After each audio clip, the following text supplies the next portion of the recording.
If you're a man walking down the street with a few women, you can slide right past police. But if you're a man on the corner dealing drugs, you're likely looking over your shoulder. Sex trafficking is about as profitable as dealing for gangs, and according to a Baltimore prosecutor now. ABC 2 News' Cheryl Connor introduces us to the changes underway to pinpoint modern-day slavery. On ABC 2 News at 6, a survivor of sex trafficking shared the details of her experience that lasted almost a month. Tonight we go in depth on how the community missed a strange pattern of behaviors and the education in place to track down traffickers. Just find somebody, anybody that would. A shadow on the wall, but no longer a figure in the dark. A survivor of sex trafficking agreed to share her story as long as we protect her identity.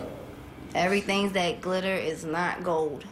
A tough lesson for the Baltimore woman who agreed to go on tour in 2010 with the men behind 424 Records. A video titled PIMP is on YouTube, and it was eventually submitted in court as evidence. Music was the common chord, and MySpace was the vehicle to communicate for 2 months before meeting up. Her first trip out, she understood the real story behind Alarcon Wiggins, described in court documents as the main pimp who recruited at least 17 women to have sex for money. As one time we were going through Atlanta, Georgia, and of course, like, I've always wanted to go to Atlanta, Georgia. So I'm looking out the window, I'm looking at the scenery, and I get yelled at, like, stop looking out the window, put your head down. They rolled in a van, hitting several states, starting in Maryland, what is considered a hotbed for traffickers. BWI Airport, the casinos, the interstates, and the hotels all make it easy to find people who are willing to buy women for sex. Gangs are into trafficking more and more than they are drug dealing. After drug dealing, trafficking is the second largest way they make their money. Aaliyah Muhammad is the human trafficking coordinator for the Baltimore City State's Attorney's Office. She has trained over 2,000 people in law enforcement in the past year. So what we're doing is saying, you know, tie those used bulk condoms to that 8-ball. Tie, you know, those girls who have no business being in this area, in this state. You can't account for why they're here. And with this false relationship with this older man, tie that, you know, to the domestic. And for the general public, the survivor says, open your eyes. You know, you see these women walking with their head down. You hear how the guys are talking. It's just like at any point in time, you had to notice that something wasn't right. Delegate Steve Shue is sponsoring legislation to develop standardized training statewide.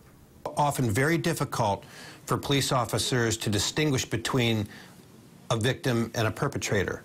And for those who are willing to those who are forced into prostitution, speaking up didn't seem like an option for the Baltimore survivor. I was even more afraid because I seen actually a girl that wanted to leave. She said she wanted to leave. And at first he was like, you know, go ahead, leave. And I was like, oh, okay, so I can just do that, right? That's what I'm thinking in my mind.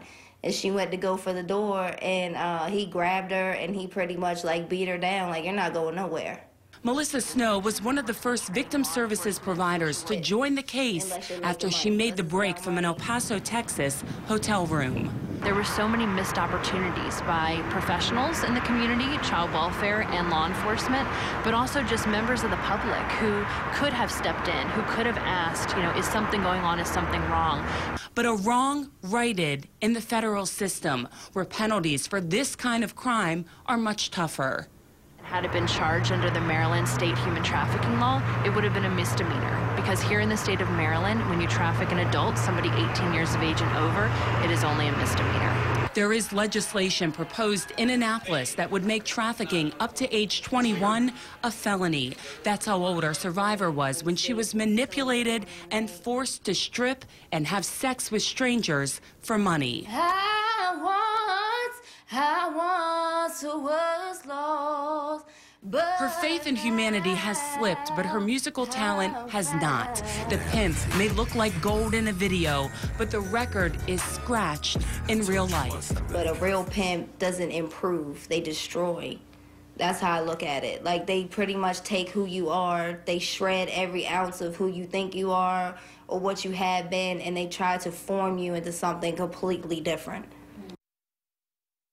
She has spent more than 3 years trying to move past that experience, sharing her story as part of the process. If you are a victim of sex trafficking and need assistance, or you know somebody else, you're asked to call the National Human Trafficking Resource Center at 1-888-373-7888. Alarcon Wiggins was sentenced to 17.5 years in federal prison.